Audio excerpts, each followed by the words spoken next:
There's no pressure in life. Most overused word in sports lexicon. If you have confidence in your ability to do what you've trained to do, there's no pressure ever. You live for these situations. In life, you're called on to do things sometimes that are critical in situations where it's win or lose. Those are situations that you should be living for, that you should want. If I could control every game I ever played in and go back in time, I would want every game to come down to the last 10 seconds, game's on the line. I want the ball in my hands.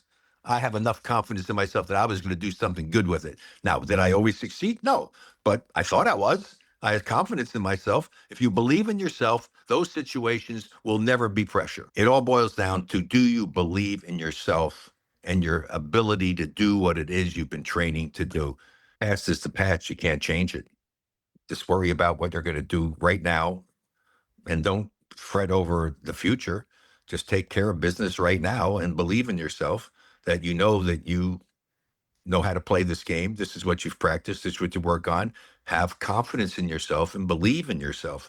That's the biggest thing. When I talk to kids in businesses, I talk about all these great qualities: dedication, determination, desire, whatever it may be. If you have confidence, you're not scared. You have great anticipation.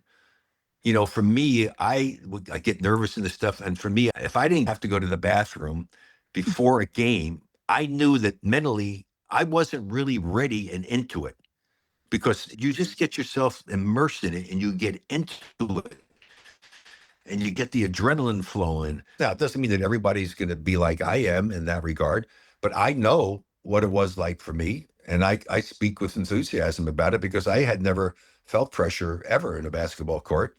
You hear these guys go, yeah, well, the pressure was really on. And I was like, well, wait, you haven't really analyzed this. Because if the pressure was really on, you probably would have choked like a dog. I knew what it was like to choke in doing something because I had a chance to win the Superstars competition. That was a challenge for athletes they had years ago on TV. The retired division had a chance to win the overall. And I was not prepared properly to do it. And I choked like a dog in the golf competition. When that took place, I wanted to crawl under a rock. I was so embarrassed. But I felt what it was like to feel pressure because I wasn't properly prepared. The enormity of it caused pressure for me because I wasn't confident in my golf game. Yeah, I could have taken those guys out under normal circumstances and played golf every day. I would have beaten all of them. And I choked like a dog. And it was the worst feeling ever. And I vowed to myself, I'll never let that happen again for the rest of my life. If a coach has to motivate his players to get them to go out and play the way they need to play to win, they did a bad job in selecting his players. I have to have confidence, believe, and want to be in that situation. A coach is never going to help me in that situation to get me to all of a sudden have confidence. I either have it or I don't. I live to compete. Competing is a part of my DNA. And so I found pickleball, and I'm one of the top ranked players in the world at my age and skill. I've won all the major tournaments. I won 3 Triple Crowns, and I won a Triple Crown in the World Seniors in December of this last year. I use ghostlies every time I play pickleball. I mean, there's no way I would play without them. College basketball, I love it. People get caught up on the excitement of the games because the crowds go crazy. The bands are there. The cheerleaders are there. They're going absolutely bonkers over it because it's so important. I mean, one loss and you're out. To all the players who are competing in the NCAA tournament, enjoy the experience, learn from the experience, and never be satisfied with what you're doing in life, and always give your best effort and learn from your mistakes. My coach in college, he said, look, you're going to have 8 to 10 games during the course of the season that things just aren't going to go the way you want them, especially offensively, because offense is like a roller coaster. And in those games, you got to find a way to do something else to be productive. You just have to expect that you're going to have bad games. And if too many of the players on your teams have a bad game, one game, you're going to lose. And if you lose, you're out of the NCAA tournament. You have to learn the fundamental concepts and principles of what it is you're doing, whether it's music, whether it's art, whether it's science, whether it's basketball, football, baseball. The bigger the foundation, the taller the building. You can't build a skyscraper on a small foundation. It will topple over. If you really learn as much about that sport fundamentally and are sound fundamentally, you then can maximize the full potential that you have, the God-given ability and talent. And if you put the work into it, and it's really not work if you love it, then you can actually get a chance to be as good as you possibly can be. The biggest problem is too many players today are shortchanged because they're put into programs where they don't learn the fundamentals. It drove me crazy watching my son Canyon in college. Oh my God, the team comes out, they come out and do some warm-ups, they go back to the locker room. They come out, they do something again, they go back in the locker room. I mean, how many times do you want to warm your body up and have your muscles get warm and then your muscles get cold? Then you got to go out and you got to warm them up again. That's how you wind up getting little pulls and little things because you're not properly prepared to go out and exert yourself. Fortunately, I was a starter. I didn't have to sit that long. But if you're going to come into the game after being there, I mean, on the bench, you should be doing some things, trying to go ahead and move your body, do some calf raises or something, and then try to run fast a couple of times when you get in the game, and hopefully try to get your muscles warmed up a little bit before you go into the game. When I played in the NBA, the team did nothing to help me to get ready to play basketball from a physical standpoint. I showed up, had to be ready to play. We didn't have a strength coach, an agility coach, dietitian, nothing. And now the workouts that they have for an athlete in his sport and his position are incredible. They're specifically for that, to help him to have the greatest opportunity to get in the kind of conditioning and shape or strength that they need to have. So that's why people say, Rick, you guys couldn't play today with these guys. I said, no, we would play better. I'd be faster, stronger, quicker, more endurance, jump higher. It'd be insane how much better I would be if I had available to me back in those days what the players have available to them today. I'll give you a quick example. My son Canyon went off to college. Okay. He's a skinny little guy. We're kind of skinny guys, nothing big deal. So he went off to college, and they put these guys now, even college, onto these lifting routines.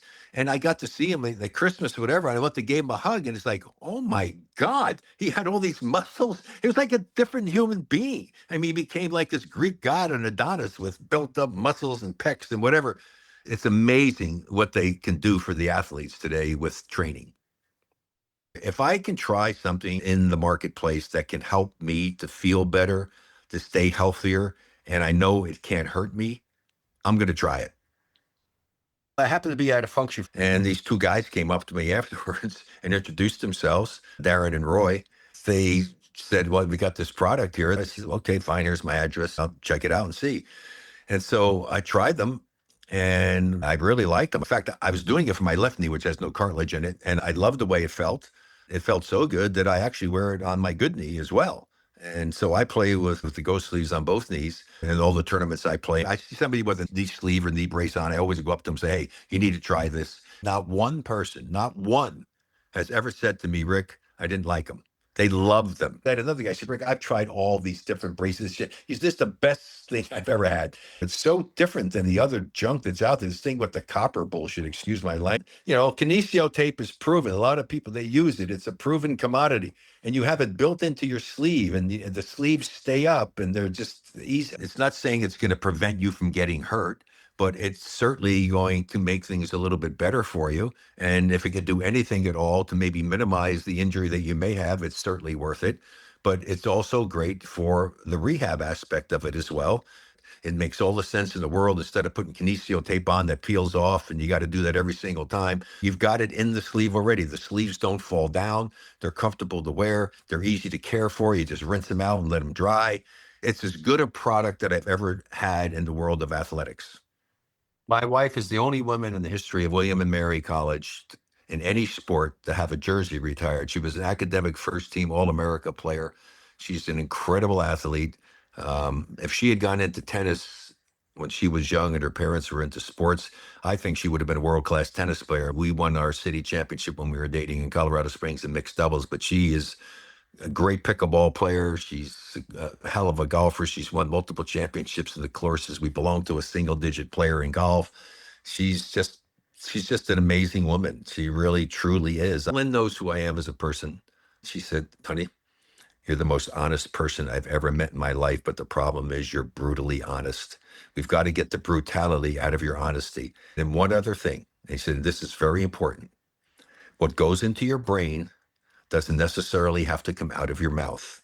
So you need to have a filter. So when you think of something, run it through the filter and really be sure Do you want this to come out of your mouth? Sometime I'll come home. I say, honey, you would have been proud of me. I used the filter today. And I tell her what happened. She says, oh, I'm so proud of you. Way to go. I was so lucky to have her in my life. I have five boys. I have an adopted daughter as well, and she's great. My five boys all got Division I college scholarships and all have played professional basketball. The odds on a father who achieved the greatest success you can achieve in a sport to have five sons and have all five sons get Division I college scholarship. That has to be astronomical odds for something like that to happen. I don't think it's ever happened in any other sport. And so I've been so blessed to have a chance to watch them in their careers. And I can't even express it. It's kind of like if you ever had a chance to watch your child be born, it's just amazing. And to watch my kids, words aren't adequate for me to describe the emotion that I've had and the good fortune to watch my sons doing that. So yeah, I'm blessed. God's blessed me with good health. I try to take care of myself, but even then, you just don't know. I mean, that's why you have to make the most of every day. When you're younger, you used to think you're living forever. You never think about that. I remember when I was a kid, I used to think somebody 50 years old was 50 years old. Oh my God, he's ancient. I mean, so now, 50 is nothing. 50 is like the new 30. And so everything that's going on, my goal is to be 100 years old and hopefully be healthy enough to play pickleball and go fly fishing. It's really kind of shocking to me that people don't take more care of themselves. I mean, even the guys that are making so much money, why in the world would you want to jeopardize your life because of your health? You've got everything to do anything you want in life, but you can't do it if you're not healthy. And that's one of the reasons I'm thrilled because of all the playing I'm doing. I'm healthy. I can travel. I love going on cruises and traveling. I like seeing things that I've heard about, going to some of the foreign countries with all the history that they have there in China and seeing the Great Wall of China and getting inside the Great Pyramid in Egypt. I have great respect and admiration for people who have achieved greatness in what they do. There's a rabbi in Israel named Rabbi Grossman, and he started up a whole new little mini city for orphans all over the world to come in and take care of them and have foster homes for them and then bring them into the school. And then when they graduate, they go off and do their military service in Israel. And then almost 80% of the people working at this place called Migdal Or are former students. This guy's like a male Mother Teresa. The kids just gravitate to him. It's just unbelievable the effect he has. He's one of the few people that I've met. When I met him, there was an aura about him. I just knew there was something special and unique about him.